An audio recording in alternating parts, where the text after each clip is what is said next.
देख रहे हैं नेटवर्क 33 राजकुमार के साथ। तो चलिए पढ़ते हैं आज की कहानी की ओर। दोस्तों, देर रात जब मैं अपनी ट्रक लेकर रेलवे ट्रैक के पास पहुंचा तब तक फाटक बंद हो चुका था और अब आगे जाने का रास्ता भी बंद हो गया था। यहाँ रुक कर इंतजार करना था और उस समय ट्रक पूरे सामान से लदी हुई थी। भारी भरकम बोझ होने की वजह से ट्रक के ऊपर रिस्क लेना बिल्कुल भी सही नहीं था।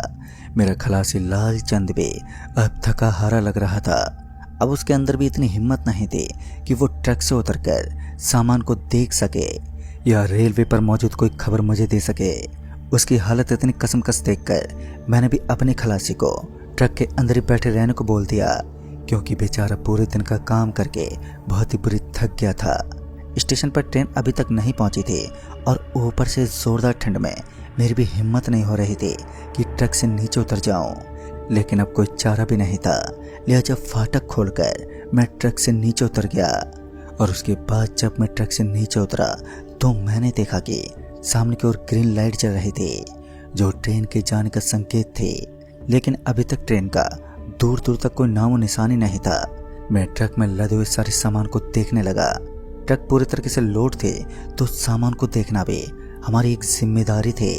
सब कुछ संभाल लेने के बाद मैं वापस ट्रक की तरफ पलटा और दरवाजा खोलते हुए जब मैं ट्रक में गया तो मैंने देखा कि पटरियों के ऊपर एक छोटा और मासूम सा बच्चा चल रहा था। उस बच्चे को पटरियों पर देखते ही मैं एकदम से डर गया और तुरंत ही भागते हुए उस बच्चे को बचाने के लिए चल पड़ा। लेकिन इसी बीच अपने पीछे से आवाज आने लगी, अरे उस्ताद जी, आप ठीक तो हो ना? उधर क्यों भाग रहे हो?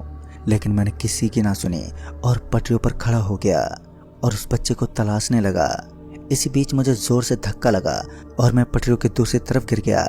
शरीर में एक बड़ा जोरदार झटका लगा, लेकिन अब तक मैं सब कुछ भूल गया था। मुझे ये समझ नहीं आ रहा था कि मैं हूँ कौन और यहाँ पर क्या कर रहा हूँ और मेरा मकसद क्या है। लेकिन जैसे मुझे धक्का लगा और मैं नीचे गिरा तो मुझे धीरे धीरे सब कुछ याद आने लगा।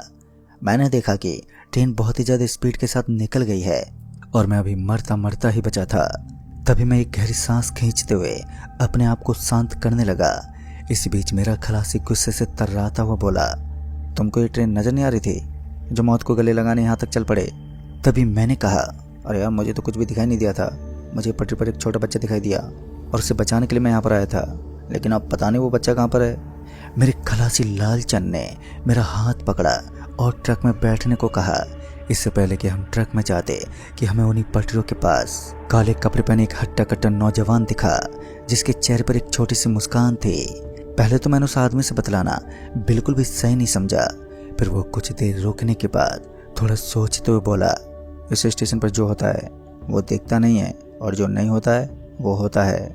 उस नौजवान लड़के की इन बातों से मेरे ऊपर कोई असर तो नहीं पड़ा, लेकिन कहीं ना कहीं स्टेशन के पीछे किसी गहरे राज का संकेत मिल गया था। फिर उस लड़के ने कहा, अब ये फाटक तकरीबन 2 घंटे के लिए बंद रहेगा और जब तक ये बंद रहे तो मैं बहुत सी ऐसी चीज़ों का सामना करना होगा जो तुम्हारी ज़िंदगी में कभी दखल तलक नहीं देती। उस लफंगे लड़के की बात सुनकर मैं थोड़ा गुस्से में आ गया और उस पर थोड़ा चढ़ते हुए बोला, तुम्हें क्या दिक्कत है? तुम निकलो यहाँ से। तो इतनी रात को इस स्टेशन पर क्या कर रहा है? मेरे खलासी ने मेरा हाथ पकड़ा, अरे अरे, अब शांत हो जाओ, ये चला जाएगा ऐसे ही, और अगर नहीं गया तो हमें अच्छी तरह मालूम है कि इसके साथ क्या करना है। शायद ये मामला अब पेचीदा हो सकता था। लालचंद की बात मानकर मैंने उस आदमी को इग्नोर कर दिया और फिर अपने ट्रक की तरफ चल पड़ा। हम किसी तरह ट्रक के अंदर तो पहुंच गए थे, लेकिन फाटक खुलने का नाम ही नहीं ले रहा था। आज की मनहूस और सर्द रात पता नहीं कौन कौन से नज़ारे दिखाने वाले थे। अभी तो हम ट्रक में बैठे ही थे कि एक आवाज़ जिसने हमें एक बार फिर से चौकन्ना कर दिया। इस आवाज़ को सुनते ही मेरे शरीर के रोंगटे खड़े हो गए। ऐसा लग रहा था मानो कोई बड़ा सा हथौड़ा लेकर हमारे ट्रक के दरवाजे पर जोर जोर से मार रहा है। गुस्से में आकर लालचंद ने अपना आपा खो दिया और वो नीचे उतरकर अपने हाथ में डंडा लेकर इधर उधर भटकने लगा। लेकिन ताजुब तो इस बात का था कि कोई नीचे था ही नहीं। दूर दूर तक बिखरा हुआ जोरों का सन्नाटा और उस अंधेरी चादर में दिखाई देने वाले तारों की चमकती रोशनी, जिसके अलावा उस स्टेशन पर कुछ था ही नहीं। फिर इतने में ट्रेन प्लेटफार्म पर पहुंच गई, पर जैसे ही ट्रेन प्लेटफार्म पर पहुंच गई तो उसके साथ ही मेरे उस्ताद जी वापस से ट्रक में आकर बैठ गए। उन्होंने कहा, यार बाहर तो कुछ भी नहीं है, फिर ये आवाज़ कैसी थी? ट्रेन को अभी तक सिग्नल नहीं मिला था और जो उस फाटक के पास रूम बनाया गया था, शायद रूम गार्ड भी वहां से गायब था, क्योंकि रूम के सामने ताला लगा हुआ था। हमारी ट्रक सामान से लदी हुई थी और यही एक बड़ा कारण था कि खड़ी खड़ी ट्रक भी कभी भी पंचर हो सकती थी, क्योंकि हद से ज़्यादा सामान हमने उसके अंदर भर दिया था। इतने में मेरे उस्ताद ने कहा, अरे ड्राइवर जी, लगता है फाटक में कोई प्रॉब्लम हुई है, इसलिए हमें उतर कर देखना चाहिए या फिर स्टेशन पर जाकर ट्रेन में मौजूद लोको पायलट से पूछना चाहिए। लालचंद भाई साहब की बात मानकर मैं अपने ट्रक से नीचे उतर गया और अपने ट्रक से नीचे उतरने के बाद मैं लालचंद के पीछे पीछे पहले तो गार्ड रूम के पास पहुंचा, और जब हमने देखा कि गार्ड रूम के पास कोई नहीं है तो फिर हम लोग स्टेशन की तरफ चल पड़े, जहां लोगों की भीड़ लगी होगी। पहले तो हमें स्टेशन पर कोई भी दिखाई नहीं दिया, और जैसे जैसे हम स्टेशन के करीब जा रहे थे तो सच में स्टेशन पर सन्नाटे के अलावा कोई चीज मौजूद ही नहीं थी। सिर्फ खामोश सन्नाटा और कीड़ों की चीखने की आवाज थी। मौसम भी खराब होने वाला था और हल्की हल्की बूंदाबांदी भी अब शुरू हो गई थी, और शायद बहुत ही जल्द बारिश भी होने वाली थी। बारिश के आने का मतलब था ठंड में बढ़ावा होना। मैंने उस्ताद से कहा, अब हमें और जल्दी चलना चाहिए, बारिश कभी भी शुरू हो सकती है और ट्रक में पड़ा माल खराब हो जाएगा। चलो उसके ऊपर एक तिरपाल डाल देते हैं। बारिश का नाम सुनकर तो मानो उस्ताद में एक अलग ही ऊर्जा आ गई। वो तेज तेज कदम पटकते हुए आगे की तरफ बढ़ने लगे और उसके बाद किसी तरह स्टेशन पर पहुंच गए। हम लोग जब स्टेशन पर पहुंचे तो हमने देखा कि कोई स्टेशन पर था ही नहीं, लेकिन जब नजर ट्रेन की बोगी के अंदर गई तो सभी लोग सफेद चादर लपेटे आराम कर रहे थे। हम बोगी नंबर 9 में पहुंचे, जिसके अंदर सिर्फ 2 लोग ही नजर आ रहे थे। हैरानी तो इस बात की थी कि पूरी ट्रेन के अंदर लोग सिर्फ सफेद कपड़े पहने नजर आ रहे थे। अभी तक हमने किसी को हाथ नहीं लगाया, और उसके बाद ट्रेन को एक जोरदार झटका लगा। झटका लगने के कारण मैं सीट से टकरा तो नीचे गिर पड़ा और एक लोहे का सरिया मेरे हाथ में धंस गया। मेरे हाथ से बहुत तेज खून निकलने लगा। खून का बहाव इतना ज्यादा तेज था कि वहां की बोगी पूरी की पूरी खून से लाल हो गई। उस्ताद ने जब मेरी ये दशा देखी तो उन्होंने एक अपनी जेब से कपड़ा निकाला और मेरे हाथ पर कसने लगे, लेकिन उस कपड़े से कुछ नहीं हुआ। तो उस्ताद ने अपने बगल में सोए हुए एक आदमी को जगाने की कोशिश की, लेकिन अब तक उसकी आंखें नहीं खुली। तो लालचंद जी ने उसकी उस कंबल को हटाया और उसे दूसरी तरफ फेंक दिया। उसके बाद जो नज़ारा हमने देखा उसे देखकर तो हमारा पूरा शरीर सुन्न पड़ गया। मेरे हाथ से खून निकल रहा था, जिसे देखकर उस्ताद हक्का बक्का रह गए। हालांकि अभी तक मैंने उस नज़ारे को नहीं देखा था जिसे उस्ताद इमेजिन कर रहे थे। मुझे नहीं मालूम था कि इस समय क्या हो रहा है, लेकिन तभी उस ट्रेन ने अपनी रफ्तार पकड़ना शुरू कर दिया और फिर कुछ ही पलों में ट्रेन इतनी तेज चलने लगी कि हम नीचे नहीं उतर पाए। ट्रेन लगातार स्पीड से आगे बढ़ती रही और फिर मैं भी सीट पर बैठ गया, और जब मेरी नज़र उस आदमी पर गई जिसके ऊपर से अभी अभी ये सफ़ेद चादर हटी थी, तो मेरी सांस भी ऊपर नीचे होने लगी। क्या मैं एक वास्तविक दृश्य देख रहा था या फिर किसी झूठ का पर्दा? जो आदमी हमारे बगल में लेटा हुआ था उसके शरीर पर चमड़ी नहीं थी, पूरा का पूरा शरीर कांप उठा। विश्वास नहीं हो रहा था कि ये असलियत है। मेरा दिमाग घूम गया था, हाथ पैर कांप रहे थे, और इतने में ही लालचंद उस्ताद ने मुझे ट्रेन से कूदने का इशारा किया।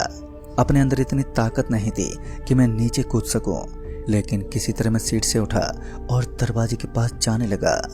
इतने में उस ट्रेन का टीटी उस डिब्बे के अंदर पहुंच गया, और जैसे वो टीटी ट्रेन के अंदर पहुंचा तो मुझे धैर्य तो मिला, लेकिन दूसरे ही पल सब कुछ एक बार फिर दहशत में तब्दील हो गया। उस टीटी की मुंडी नीचे की तरफ झुकी हुई थी और उसकी बॉडी को देखकर ऐसा लग रहा था मानो इसने सालों से कुछ खाया ही ना हो।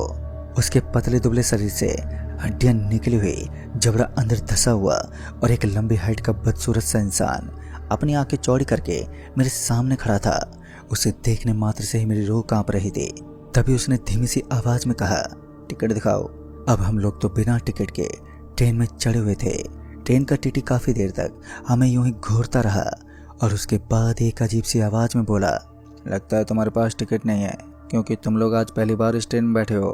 टीटी की आवाज सुनकर हमें बड़ा ही डरावना लगा। वो भयंकर आवाज हमारे दिल तक पहुंच गई थी।